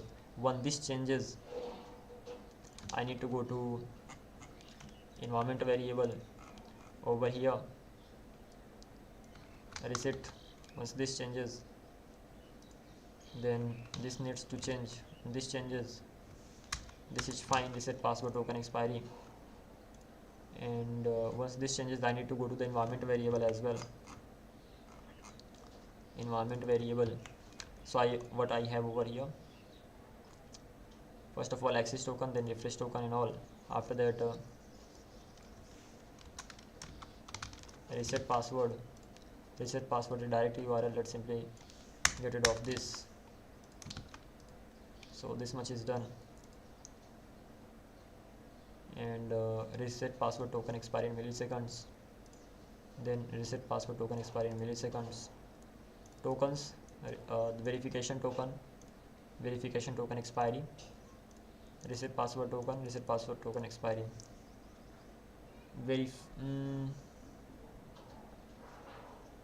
That's okay. So once I've done this much, coming back to this model, mainly I need to come to auth, not in this particular route at least, but definitely in this route. Okay, so this is where the problem is. The problem can be what? Create verification body. It requires one more thing: name, verification link, and expire time. What is going to be the expire time over here? The token that you created that already had the token expiry. Once I have the token expiry, so email verification token,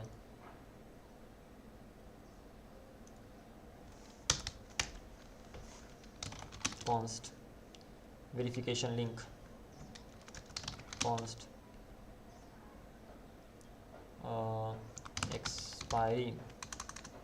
expiry time is gonna be this. But there is a problem, and first of all expiry, and apart from this particular thing, this is the verification link, and this should be email token hashed token. So email verification token. Okay, let's simply get rid of this first of all, and this is actually gonna be verification link, or to be precise, just verification link, and then expire time. Just below this I'm gonna be adding this as well. Apart from this particular thing, this is verification body. This does make sense now. As for this URL, so environment variable dot now what, verification link server dot base URL. This is how I'm gonna be going ahead. Once I have these two things, I'm gonna be generate the email verification template. Once I've generated that, then mail options, send it. Okay, this send mail option does not require from. That simply means I can remove it from here and it should still work. So to subject, I can add from here as well. Like, let's allow it to add a from, or this is not required because this is already getting that. So here subject and this and everything will be handled by this. So to this particular user, to this particular this is the subject HTML and all, and everything else will be handled. Let me ask this: is this okay if send email already handles from? Yes, this is perfectly fine. Send email already says the from field internally. When this is correct, if your send email function looks something like this, so it adds that. Okay, this is completely fine. Mail options and all. Best practice: define your email type like this. Email options, ultimately type needs to be there. So let's even do that. Copy it as this is here, so why not. I should already have the email type if I'm not wrong. So as for this mail option is inside this auth type. So do I have mail option here? Nope. So let's simply create it just in here. So that's gonna be inside auth itself. So let's do it like this. Export. I'm gonna be exporting the mail options from here, and once it is actually exported, I can come back to the auth.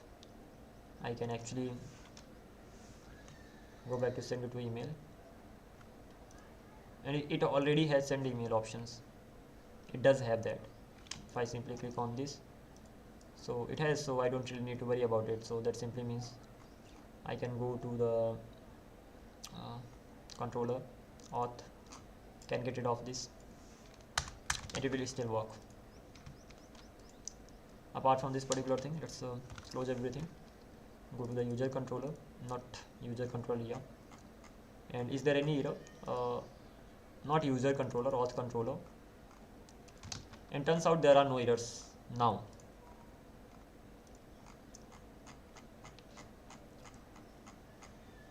So ultimately this particular thing is done as well. So register, login, logout, refresh, forgot password token functionality, that's done as well, and then verify email, and then send verification email and all.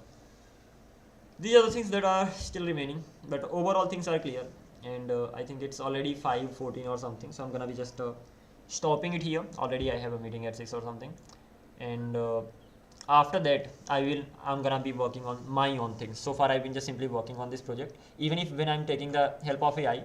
The special thing of this project is that everything is organized in the best way possible, and in further coming days those things are gonna be even better organized. Like I can even make lots of things better here. For example, over here so many things are, so I can just simply do one thing. Okay, I need the length token generator, and I need the expire time, so I can just directly get both of them just at the top.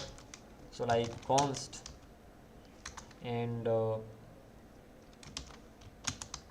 from it should be coming from this controls, cut it, and once I've cut this from here, let's simply get rid of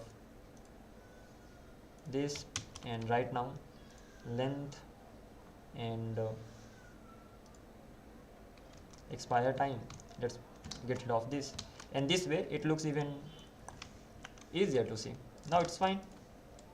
So from auth configure tokens, and then reset password section, I'm getting the length, I'm getting the expire in milliseconds. I'm just simply gonna be adding them here, and this is how it's gonna be done. So it's like the more time you spend, the better you will be able to make it. Oh, not like this, yeah. Okay, it does become like this, never mind. So in this way you can make it easier to just simply read, and once this particular thing is done, same thing I'm doing over here. I'm getting the hashed token, and I'm adding it to the password, so that's fine. And wherever I'm repeating the code, at that time it could be it could be even made like this.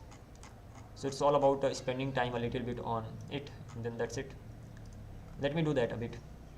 So wherever I'm getting it, here I'm getting that. So instead of getting it like this, what I'm gonna be doing, const, and I'm just simply going to copy it from here, just like this, enter, and just after that length, expire time, let's simply remove them. So this is how they are gonna be looking like. So generating the token, this should be the length of the token, this should be the expire time for that. So that should be pretty simple. Let me even check, ask this AI whether is this good to do. This is actually very good design. Okay, thank you.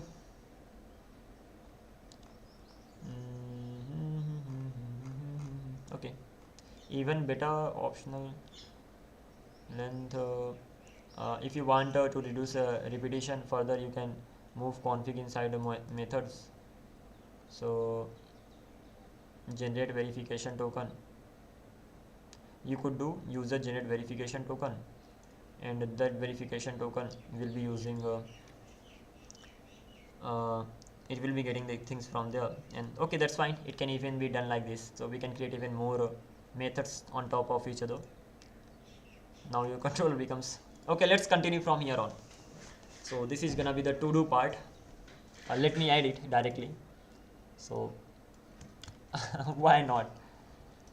So instead of repeating the things, it's better to just simply create more and more methods and all. That simply means I can go to the models, and just here I have this am I inside the model, user model.ts, and inside this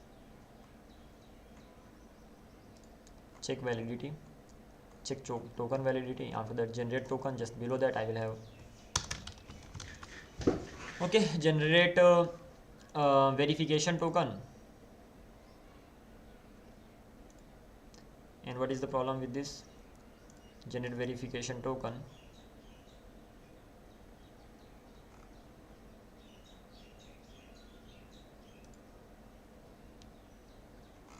Gonna be facing some more errors here. This stands for what? So I think I should just skip this particular section. For now I can do one thing. This generate token is already here, and let me know about it. Actually, let me know about the error. What is the reason behind this particular error of this? Add this parameter user, control C, document default blah blah blah, anyone is not assignable to the methods this document. Let me know the reason behind this particular error, and then I will either I'll add it or I'll just simply remove it. Go to this is Mongo TypeScript error issues. So user schema methods generator using this, but the TypeScript doesn't know what this is, so tries to infer. So in that case, correct way could be what? The correct way could be other fields and all, they are gonna be here, and you are adding the generate token in here, user method, and that's gonna be here. Great. And once this is saved, model, now step 2, type your schema. In that case, const user schema, this is how it's gonna be going ahead. User schema and something like this. Define your methods without arrow. So I need to define my methods without arrow, that is never use arrow functions for Mongoose methods, that's right. And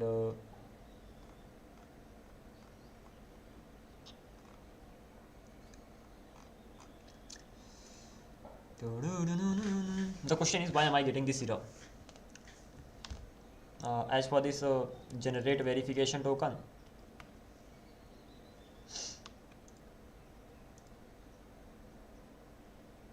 this should just simply return the result of this. Amazing job. And at the end of the day, this is going to be returned.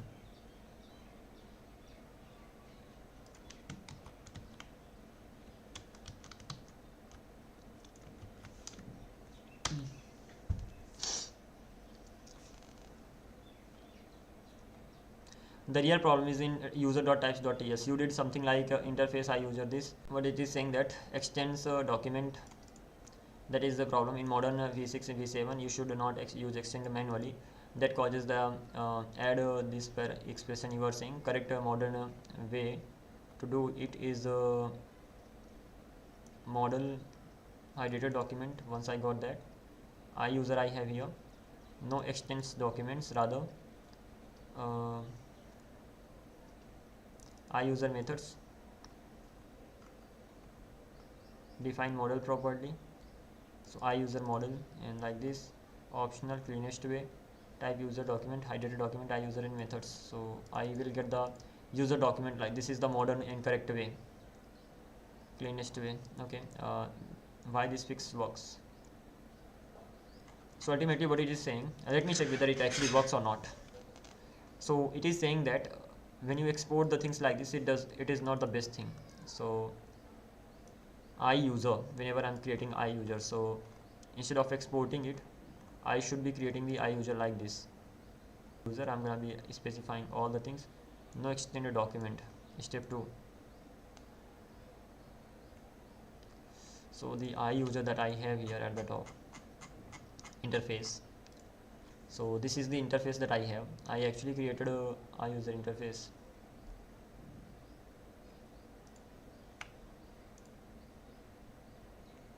methods. I even created the document over here, and this document takes both. Yeah, that's right. So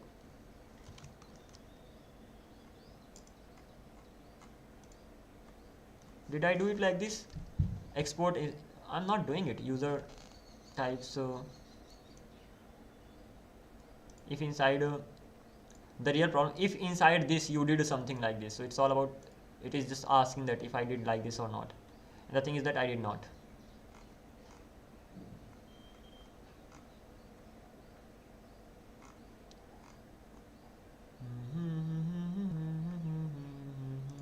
I user I methods. Okay, fine.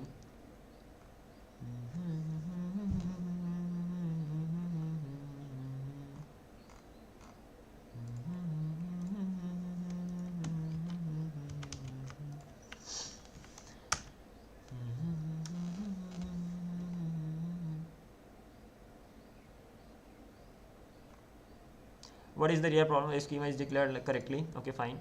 The interface model extends model. Your methods are interface is correct.